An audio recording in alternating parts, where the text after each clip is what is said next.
आज Shri Lakshmi computer typing व्याहामांडवा या ठिकाणी श्री लक्ष्मी कॉम्प्युटर टायपिंगची विद्यार्थिनी नाझनीन निसार सय्यद हिची कार्यकारी सहाय्यक एक्झिक्युटिव्ह असिस्टंट या पदी मुंबई महानगरपालिका BMC या ठिकाणी नियुक्ती झाली।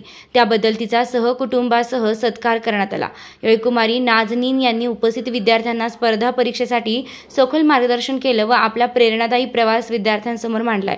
या सत्कार प्रसंगी प्रमुख पाहुणे म्हणून लाभलेले व्याहामांडवा पोलीस चौकीचे कर्तव्यदक्ष PSI राडकर साहेब, पत्रकार तथा समाजसेवक नितीनभाऊ ब्रह्मराक्षस, व्यापारी महासंघाचे माजी अध्यक्ष राजेंद्र पाटील पन्हाळकर, आदरणीय शिक्षक तथा पत्रकार इम्तियाज शेख सर, शालेय समितीचे अध्यक्ष किशोरभाऊ धायकर, पत्रकार शब्बीरभाई शेख, जगदंबा इंग्लिश स्कूलचे शिक्षक देशमुख सर तसेच व्याहामांडवा गावातील प्रतिष्ठित व्यक्ती तसेच श्री लक्ष्मी कॉम्प्युटर टायपिंगचे विद्यार्थी विद्यार्थिनी या सर्वांनी उपस्थित राहून कार्यक्रमाची शोभा वाढवली।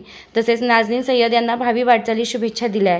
या कार्यक्रमाचं सूत्रसंचालन श्री लक्ष्मी टायपिंगचे संचालक असलम शेख सर यांनी केलं। तसेच श्री लक्ष्मी टायपिंगच्या सुमय्या शेख मॅडम यांनी कार्यक्रमाचे आभार मानले। प्रतिनिधी इम्तियाज शेख, बुलंद आवाज, व्याहामांडवा। ते समजल्यानंतर डिफिकल्ट काहीच नाही। जर मी करू शकते, अदर कोणी करू शकतं तर आपण पण करू शकतो। म्हणजे डिफिकल्ट नाही देणार, परंतु फक्त दोनच गोष्टी सांगेल की प्रत्येकामध्ये जर तुम्हाला स्पर्धा परीक्षा द्यायची असेल तर दोनच गोष्टी पाहिजे, पेशन्स आणि दुसरी गोष्ट सांगणार की कंटिन्यूटी म्हणजे सातत्य। जर फॉर एक्झाम्पल तुम्ही आज 10 तास अभ्यास केला आणि उद्या तुम्ही 1 तास अभ्यास केला, तसं नाही की मी आज 10 तास अभ्यास केला, मी खूप थकले तर मी आज 1 तासच अभ्यास करणार, तसं नाही। तुम्हाला रोज तेवढं द्यावं लागणार। आमचं घर आहे असं 1 BHK टाईप नाही आहे, परंतु बाहेर निघल्याबरोबर आम्हाला सूर्य दिसतो। परंतु तेवढा 1.5 महिना आणि स्टार्टिंगचा 1.5 वर्ष कोविड-19 नंतर मी सूर्य बघितला नव्हता। म्हणजे एक रूममध्ये मी पॅक आणि थोडं एक बर्डन येतं, थोडं प्रेशराईज होतं।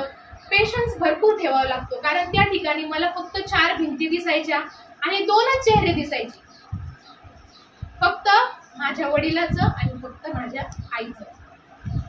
तर म्हणून मला एक जिद्द होती की मला काहीतरी करायचंय। ज्या ठिकाणी रिझल्ट आला तेव्हा त्यांनी मला स्वतः सांगितलं की महाराष्ट्र शासन म्हणजे ID भेटतो आपल्याला महाराष्ट्र शासनाचा, त्या ठिकाणी त्या हेडक्वार्टरमध्ये एंट्री करण्यासाठी आपल्याला त्यांना काही सांगावं लागत नाही, फक्त एक आपला ID दाखवावं लागतं। तर त्या तिथे एंट्री भेटणार, तुला एक महाराष्ट्र शासनचं हे भेटल।